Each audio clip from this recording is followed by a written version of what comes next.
Hi guys, Namaste. My name is Dr. Sandhya Ramanathan and I'm a GP in Auckland, New Zealand.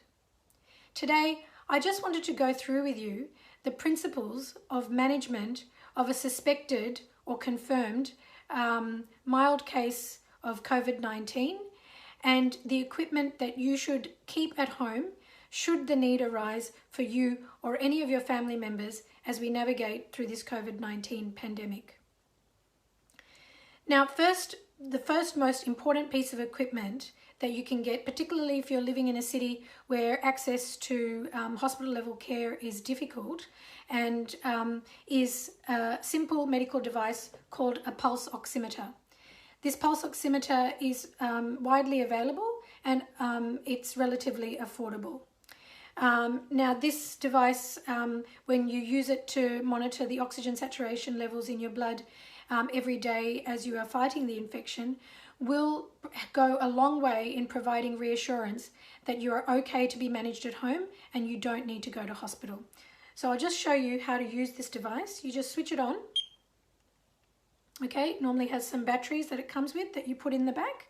Then you just slot your index finger into the oximeter and it shines a light and determines what the oxygen saturation level is at the moment in your blood. And it looks like mine is not doing too bad at the moment. It's 100% and the number below is my pulse rate. Okay, so this is a very important device that you can invest in to make sure that your family stays safe. The normal range is between 95 and 100. If your oxygen saturation is falling below 93, and if it's associated with shortness of breath, it is an indication as well that you definitely need to get some urgent medical advice. The other simple pieces of equipment I'd like you to stock up in your house, a packet of large balloons, and I'll explain to you this in a minute. The other thing is also a straw. It can be a reusable straw, plastic straw, paper straw, anything will do. Now, if somebody in your family is to come down with symptoms suggestive of COVID and you can't get a test, that's okay. No need to panic. We know what we can do to basically get the best possible outcome if you carefully follow what I go through in this video. Another thing I'd like to request at the outset of this video is if you can please, I humbly request, watch this video till the end. It will provide a lot of useful information, and please share it with as many of your family and friends as you can as possible, because in doing so you will be saving lives. Now, the first principle of management of this condition at home is priming your immune system. Now, our immune system is our first port of defense in fighting any infection, and COVID-19 is no different. So it's very important that we have a good diet that is rich in real food, colorful vegetables and fruit, and minimize any junk, processed foods and alcohol or fizzy drinks, etc. Also, you need to stay well hydrated with water, and you need to remain calm, because this is an issue where your mind will very much determine what will happen to your matter or to your body. So it is very important that you stay calm, and these breathing exercises that I'll be showing you later will also help you do that. Now, in addition to your base immune system, which you need to keep primed with your excellent 8 hours sleep a night, I would, at the first sign of illness, add 3 immune boosting supplements every day, and that is zinc, vitamin D, and vitamin C. You can add something else if you wish, like turmeric, echinacea, but these 3 are essential: zinc, vitamin D, and vitamin C. Okay, so that covers your immune system. All right, and so we'll be taking that every day. The next most important principle of management is reduction in viral load. Now, when you get infected with COVID-19, it enters mainly from somebody else's infected respiratory droplets through your nose and your mouth, and also sometimes through your eyes. So if you are out and about and you can't maintain a social distance of at least 2 meters, or if not 1 meter, then you need to be wearing a mask that covers your nose and your mouth, and preferably some glasses as well, because even if you do interact with somebody that may be infected, this will help reduce the viral load as you basically interact with this person in terms of how much virus dose you are taking into your system.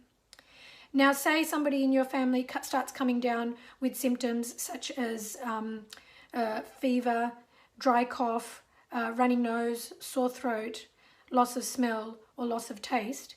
It is important to start working on diluting that viral load straight away.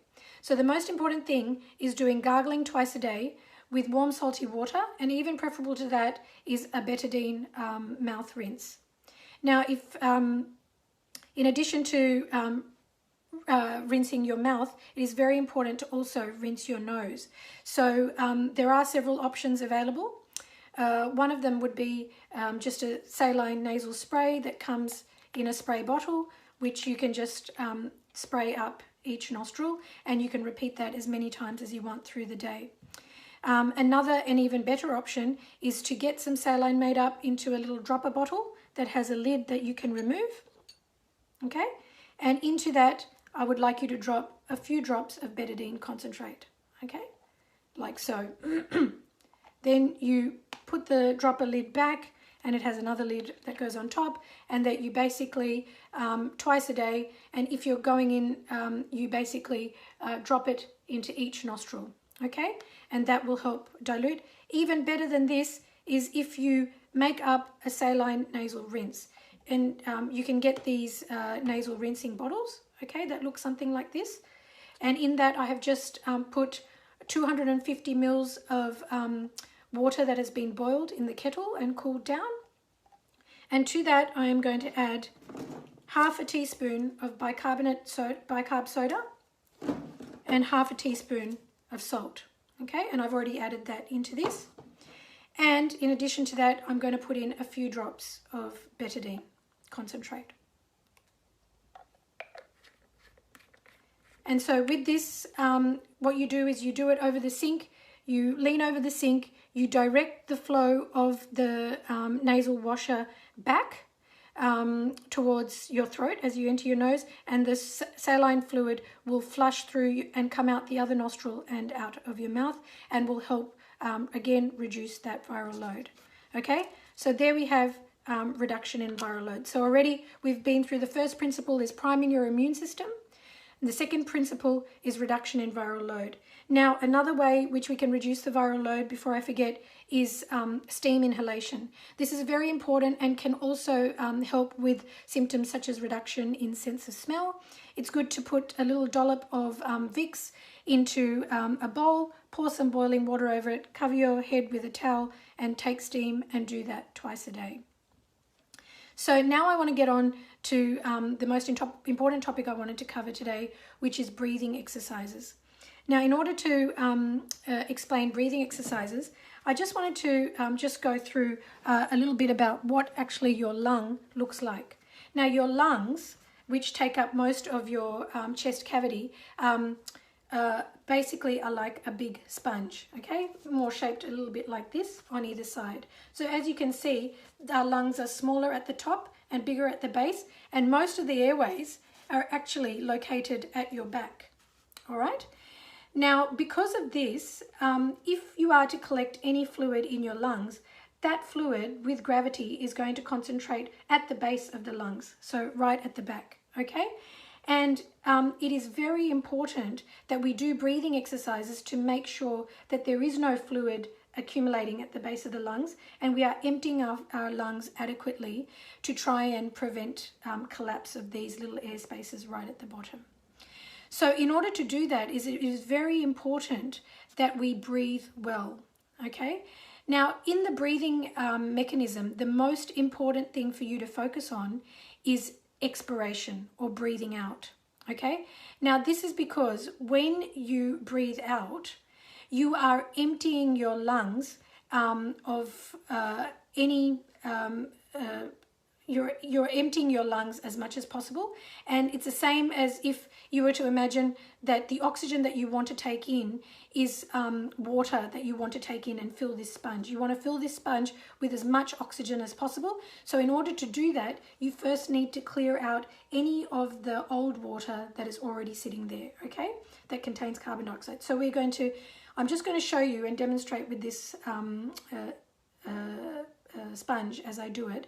So I'm going to take a big breath out first.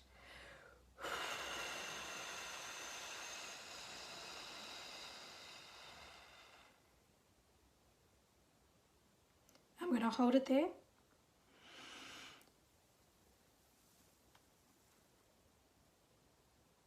And I'm going to take a big breath in and I'm going to hold it there. Okay? Now, this is a very important thing to remember and to practice. When you are doing something such as box breathing, which is breathing all the way out for 3 seconds, hold.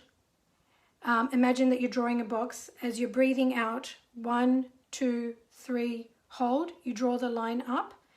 Then breathe in, 1, 2, 3, hold. You draw the line down. Okay, so this is a very important thing for you to practice when you are well. Now, when you are sick, it is very important that you do some exercises that will help maintain the space, those little sacs at the bottom of your lungs, and keep them open and patent and not collapsing down with fluid. Okay, so I have a very good exercise which was given to me by the very clever anaesthetist mum of one of my classmates. Her name is Dr. Gracie Ong, and she is in Malaysia, and she's given this great tip of blowing balloons, which is a method of simulating what they do with a ventilator and opening up your airways as much as possible. And I have done this on somebody I've treated for COVID, and despite being an ex-smoker and having had a history of pulmonary TB in the past, they've managed, while being sick with COVID, to hit saturation levels of 100 with the benefit of these balloon exercises. So I'm just going to demonstrate what I want you to do. Okay, so I want you to take the balloon and try and blow up the balloon over a period of, say, about 3 breaths, okay?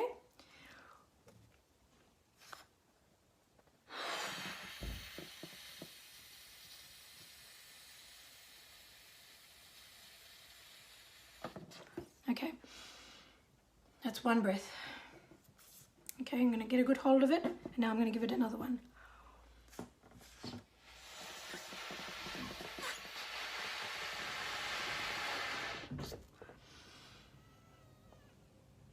And 1 more.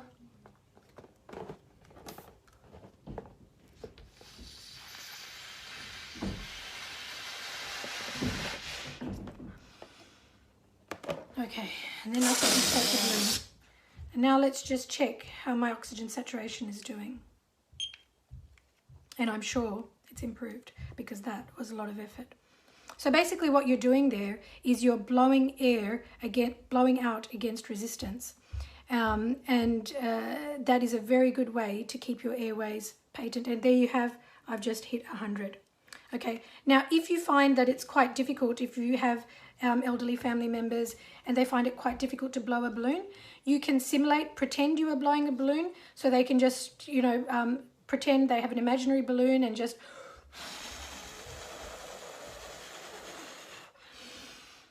and breathe in like that. But another simple exercise is using our straw and a glass of water is to blow bubbles into that glass of water, is another way to more gently create resistance, okay? So we will be doing this.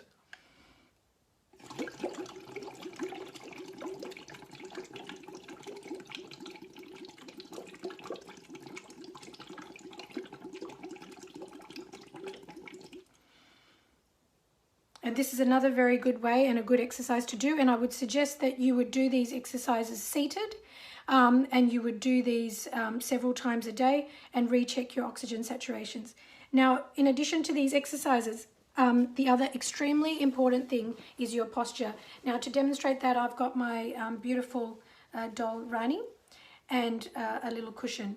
Now, as I explained to you, the lungs are mainly, most of the airways are mainly situated at the back. So if we are to lie down for prolonged periods of time, what's going to happen is those airways, which are mainly located at the back, are going to get squashed and more likely to collapse. So when you are sick, it is very important, and it's good to start doing this when you're feeling well, is to sleep on your front. Now, you might think that that's very uncomfortable, and if you have the pillow under your head this way, it is going to be uncomfortable. But if you rotate the pillow long ways and you sleep with it under your chest, as you can see, Rani is able to fully expand her chest at the back. And I've had another case where a lady in her 70s was having saturations at 92, and she couldn't have access to any hospital beds, but just by sleeping at night on her tummy, she was able to bring her saturations back up to a safe level. So this is a very, very important thing. If you are sick, you are not meant to spend prolonged time lying on your back, and it's preferable to lie on your front, which is what they call a prone position, and it's what they're using in hospitals and also in ventilating these patients. It is also very important to get medical advice, even if it's virtual, at the onset of your symptoms, because I know in some countries they have protocols for simple antibiotics which they can prescribe, which are most effective if they've taken early, and most of these simple can be taken by most people even if they have underlying conditions. One of them is azithromycin, 500 milligrams once a day for 5 days, and some countries are adding in hydroxychloroquine as long as the patient's ECG is normal and they have no other medical problems. But again, that would only be done with somebody medical overseeing it. But the important thing is to stay calm. And if you do these three things, I'll just reiterate, they were boosting and priming your immune system. Number 2 was reduction in viral load. And number 3 was breathing exercises and maintaining a close eye on your saturations every day, at least for the first 14 days of the illness, and making sure that it stayed above between 95 and 100. Then you can be very happy that you will be fine and you will make a full recovery. If you need, what I will do is I will, that is quite a lot of information I've covered, but I will keep a brief description in the description box below. And just remember that there will be light at the end of this tunnel, that if you use the knowledge that we have gained over the last 6 months and you practice these things, you have a very good chance of making a full recovery and you will not need hospital level care. So please take all the adequate precautions to not get infected in the first place, and please stay healthy and stay safe. Thank you.